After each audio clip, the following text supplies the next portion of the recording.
Hello everyone and welcome back to the History of Scotland, Episode 9, Family Troubles. Yes, we have returned to the History of Scotland podcast. Couple year break, just to get everyone excited for the return. In reality though, a break was needed so we could refocus and decide what to kind of do with this podcast and how to structure it. The earlier episodes I'm not too proud of, I'm not going to lie, the storytelling in that wasn't the best and not exactly how I would like to frame the podcast going forward. So that is something I'm looking to improve upon as we move forward with these episodes, and hopefully maybe even redo the earlier episodes to a greater strength. Now, before we jump into a quick recap of where we left off those couple of years ago, just a quick announcement how the podcast is going to be run if you are a new listener or returning listener that has forgotten the structure. So we're going to be telling the history of Scotland from obviously its birth all the way to the modern day. When it gets to the time of when it became jointly ruled with England and became a united kingdom, discussing how and what part they played in the new union and in the wars that were fought. Now, the podcast itself will be around 25 to 30 minutes in length, just to give a bit of ease of listening. You know, nice structured formats that aren't too long, that can be listened to on your way to work, on the bus, nothing too heavy. We'll be structuring it in a way that we'll be discussing obviously about the great people of Scotland at that period of time, but also what the average person was like living in Scotland in that time, discussing how the greater world was and where it was. Many different key aspects, such as how was England faring when Scotland was going through that period of time, Ireland, Wales, Europe, all these other interesting historical events that will be happening while Scotland goes through its history. We'll be telling those parts, as well as the great men such as William Wallace, Robert de Bruce, the Stuarts, James I, etc. So, we should probably jump into a quick recap on where we left off. Where we left the last episodes off, we're in different areas, so we'll just do a quick overall recap. The Romans themselves had conquered Britain and had gone all the way up to the north. Once they started to get close to the highlands of Scotland, they began to find it a lot stronger to colonise. This led to the creation from Emperor Hadrian of his famous wall. And then Antonine's wall was also occupied, which is a little bit further north, but then they retreated back to Hadrian's wall.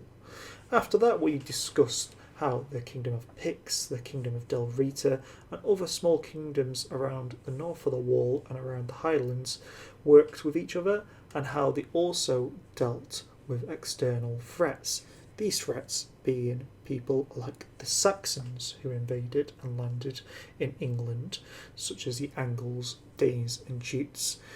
Also, how did the Vikings affect Scotland and Ireland? And that is kind of where we left it around in the last episode. Obviously, the Picts themselves becoming the majority ruler to the east of Scotland and the south, forming the Kingdom of Picts. And then from there, we obviously jumped to Constantine II, who is often regarded as the key to the formation of the Kingdom of Alba, which will eventually become the King of Scots, the King of Scotland. So that is where we left the last episodes, from episodes 1 to 8 of last time. As I said, I might revisit those earlier episodes to redo them, as I do want to make some improvements to the things I spoke about in there and the history I told and the way I structured the format in those episodes, but that can be something we look at a later date. Today we're going to carry on where we left off. Constantine II and his next ruler in line, Malcolm I. So without further ado, get some popcorn, get ready, let's get back into the history of Scotland. Malcolm I became king when his cousin Constantine II abdicated to become a monk. This was something that happened quite a lot, not only in the Kingdom of Alba, but also happened a lot in the Anglo-Saxon kingdoms. A lot of rulers would become monks towards the end of their reign. They would start getting to the older ages of their life and decide to head on pilgrimages to Rome thus abdicating their throne to become a monk and to die as a monk. You can see how this never really happened in the Middle Ages. Kings, queens would never really abdicate for their sons or their other rivals just because they were so content with the power they had. Back then, though, in the 10th century, 9th century, 8th century, things were a bit different. As soon as Anglo-Saxons became Christian, as soon as obviously Christianity spread to Scotland, the people themselves became a lot more pious. So they would often want to live a life reading books in monasteries, heading to Rome on pilgrimages, things they couldn't often do as rulers of nations.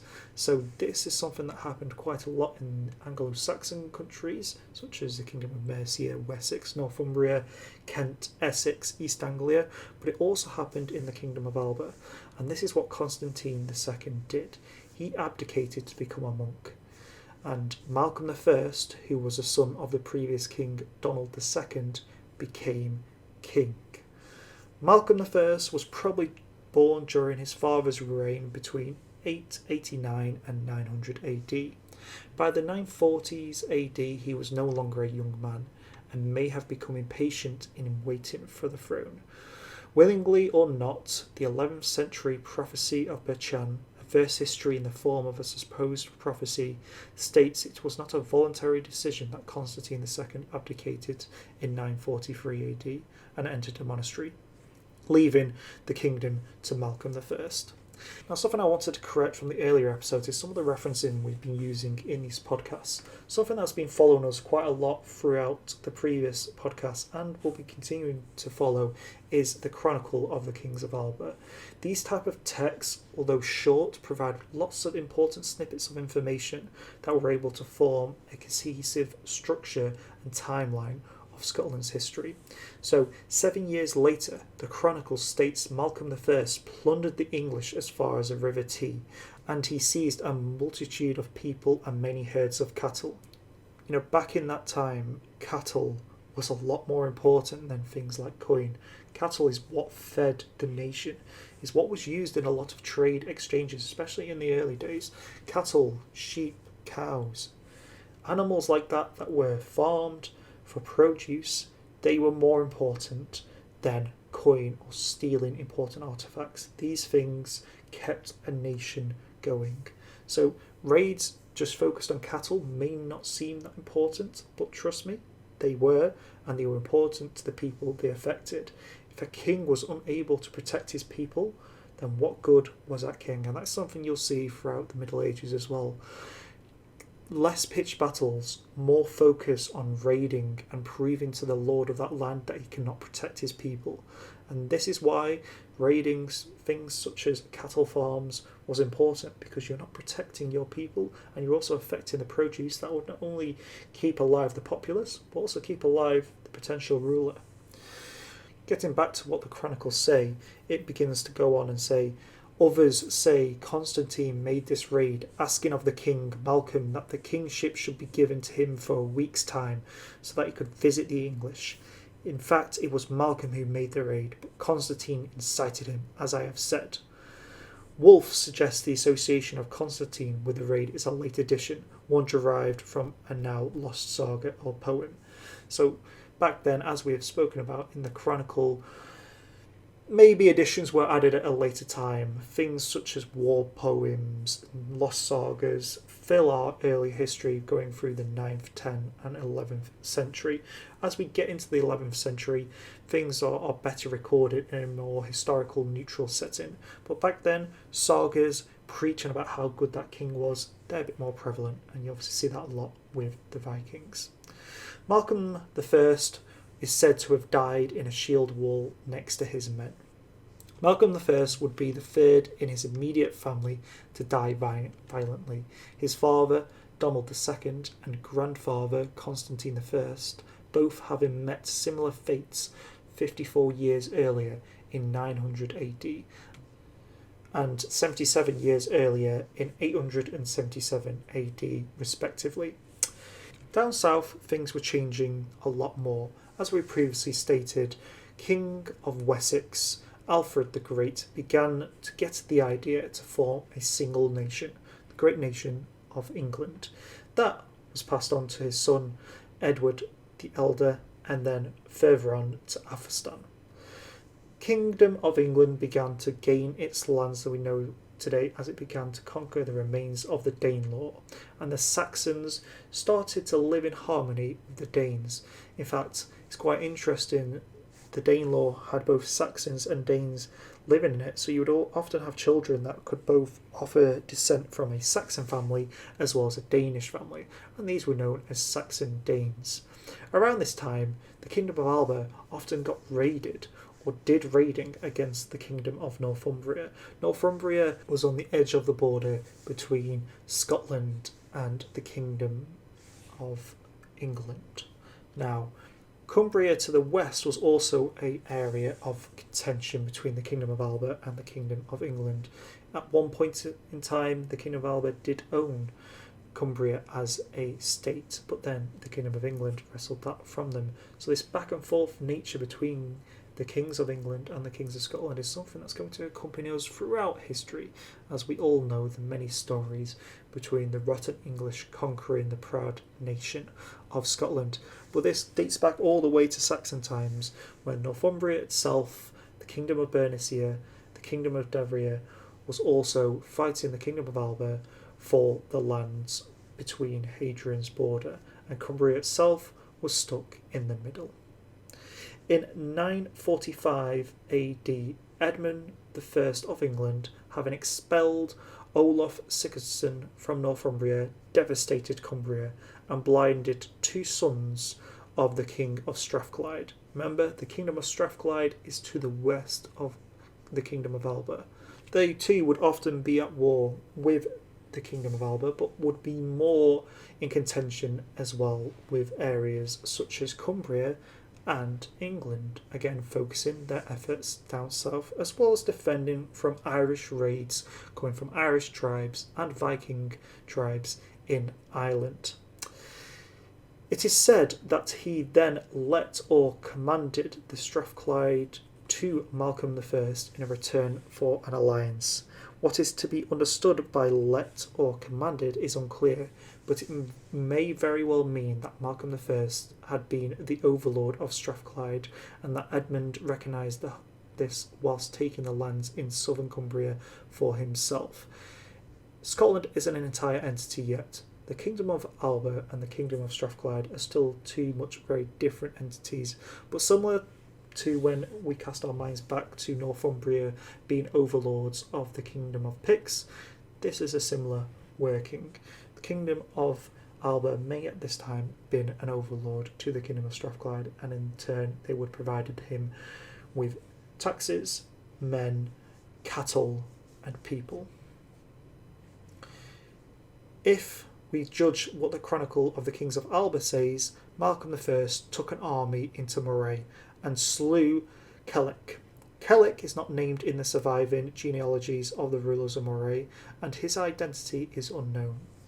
Malcolm I appears to have kept his agreement with the late English king, which may have been renewed with the new king Edmund having been murdered in 946 AD and succeeded by his brother Edred. Eric Haraldson took York in 948 AD before being driven out by Edred, and when Imlap Curan again took York in 949 to 950 AD, Malcolm raided Northumbria as far as the south as the River Tees, taking a multitude of people and many herds of cattle with him, again according to the Chronicle, if you remember. The Annals of Ulster for 952 AD report a battle between the men of Alba and the Britons of Strathclyde and the English. Again, let's not get confused with who we consider English and who we consider Britons. Britons were the native people of England before the Anglo-Saxons arrived. So before the Saxons, Jutes, Danes, etc. arrived on the continent, Britons ruled in tribes up and down the country, as we've spoken about in earlier episodes. Albans themselves are obviously still split between Pictish and Dalritan men and women. So if we go back to the quote, it says, "The men of Alba and the Britons of Strathclyde and the English fought against the foreigners, i.e. the Northmen or the Norse Gaels. This battle is not reported by the Anglo-Saxon Chronicle, and it is unclear whether it should be related to the expulsion of Imlab Curan from York or the return of Eric Sigurdsson. The Annals of Ulster report that Malcolm I was killed in 954 AD. Other sources place this most probably in Marennes, either at Fetisoro, following the Chronicle, or at Duntar, following the prophecy of Berchan. He was buried on Iona. Some versions of the Chronicle and the Chronicle of Molos are read as placing Malcolm I's death at Bereve near Forres. The lack of sources really don't help us tell a consistent story of Malcolm I's reign. He only ruled for 11 years or thereabout. The sources are very hard to go off. We've got the Chronicle of the Kings of Alba, the Prophecy of Berchan, the Chronicle of Melrose, the Anglo-Saxon Chronicle, many different versions to go off, as well as the Annals of Ulster. So it's hard to tell a consistent story, so hopefully that makes sense. In short, Malcolm took the throne, began to pull his country together, at some point became the overlord of the Kingdom of Strathclyde to the west. He then went down south. The next king of Alba wasn't Malcolm I's son Dub. It was instead Indulf, nicknamed Losington Fai, the aggressor. He was the son of Constantine II, and thus his mother may have been the daughter of Earl Odrufia of Bernicia, who was an exile in Scotland at the time. Now, before we delve into Indulf's reign, this is something you're going to see as we go through these episodes and we touch upon in later episodes, the trading of back and forth between Constantine's relations and family lineage and Malcolm I's family lineage. This will take us all the way up until the new dynasty of kings that will take us into the Middle Ages in the 11th century. So there'll be a lot of names that I'll try to keep pronounced properly, and I'll give you an idea of which side they belong to. So obviously we just had Malcolm I. The next king is on Constantine II's side and not Malcolm I's side, and his name again was Indulf. John of Fordun and others suppose that Indulf had been king of Strathclyde in the reign of his predecessor, based on their understanding that the Kingdom of Strathclyde had become a part of the Kingdom of Alba in the 940s AD. This, however, is no longer accepted. As we discussed earlier, it is more probable that he was an overlord, as in the Kingdom of Alba had overlordship over the Kingdom of Strathclyde. The Chronicle of Kings of Alba says, in this time, Opio Eden, usually identified as Edinburgh, was evacuated and abandoned to the Scots until the present day. This has been read as indicating that Lufan, or some large part of it, fell to Indulf at this time. However, the conquest of Lufan is likely to have been a process rather than a single event, and the frontier between the lands of the Kings of Alba and Bernicia may have lain southeast of Edinburgh many years before Indulf's reign. Again, jumping towards his death, Indulf's death was reported in the Chronicon Scotorium in 962 AD. The Chronicle of the Kings of Alba, adding that he was killed fighting Vikings near Cullen at the Battle of Boards. The Prophecy of Berchan, however, claims that he died in the house of the same holy apostate where his father died, that is, the monastery of St. Andrews. He was buried again in Iona. Indulf only reigned for 8 years. Those 8 years are quite alien to us. Again, the chronicles don't really go into detail about what was done during his reign. Unfortunately, again, around this time there was a lot of warring and destruction around Britain as a continent. So unfortunately, the chronicles don't go into detail on Indulf's reign. Again, all we really do know is he potentially died either fighting Vikings, or he died in a house peacefully next to his father, well, next to where his father had died, not exactly his father, in a monastery. The next king was to be the son of Malcolm I, the return of Dub, or otherwise known as Duff MacMalcolm. Again, he was a member of the rival branch of the kindred, son of Malcolm I. He seems to have succeeded after his death, Indulf's death, in 962 AD. Indulf himself had a son known as Culen. And Culen will be joining us throughout Duff MacMalcolm's reign, as Culen soon challenged Duff for the throne, but he was defeated in 965 AD, allowing Duff MacMalcolm to reign as king. While later chronicles, such as John of Foddan, supplied a great deal of information on Duff's life and reign, and Hector Borco, in his History of Chronicles Scotland, tells tales of witchcraft and treason, almost all of them are rejected by modern historians. There are very few sources for the reign of Duff, of which the Chronicle of Kings of Alba and a single entry in the Annals of Ulster are the closest to being contemporary sources. The Chronicle records that during Duff MacMalcolm's reign, Bishop Fortac, most likely the Bishop of St Andrews or of Dunkeld, died. The remaining report is of a battle between Duff MacMalcolm and the son of Indulf, Culen. If you remember to past episodes, the kingship title did not pass down to the eldest son of that current ruler. Instead, it normally passed down to the most capable member of that family if he had the support. So, a battle was coming. The battle was between Duff MacMalcolm and Culen, as we know. Duff won the battle, fought upon the ridge of Croup, in which Duchad, abbot of Dunkeld, sometimes supposed to be ancestor of Crean of Dunkeld, and Duban, the murmurer of Athol, died. The various accounts differ on what happened afterwards. The chronicle claims that Duff MacMalcolm was driven out of the kingdom. The Latin material interpreted by Andrew of Whittones said he was murdered at Forres, and links this to an eclipse of the sun which can be dated to the 20th of July 966 AD. The Annals of Ulster report only Duff MacMalcolm, King of Alba, was killed by the Scots themselves, the usual way of reporting a death in internal strife, and placed death in 967 AD. It has been suggested that the Sunnos stone near Forres may have been a monument to Duff MacMalcolm, erected by his brother Kenneth II. It is presumed that Duff was killed or driven out by Culen, again son of Indulf, and who was able to drum up his support and become King of the Albans himself, finally taking the throne that was once his father. It is related that his body was hidden under the bridge of Kinloss, and the sun did not shine till it was found and buried. An eclipse on the 10th of July 967 AD may have originated or confirmed this story. Duff MacMalcolm left at least one son, Kenneth III.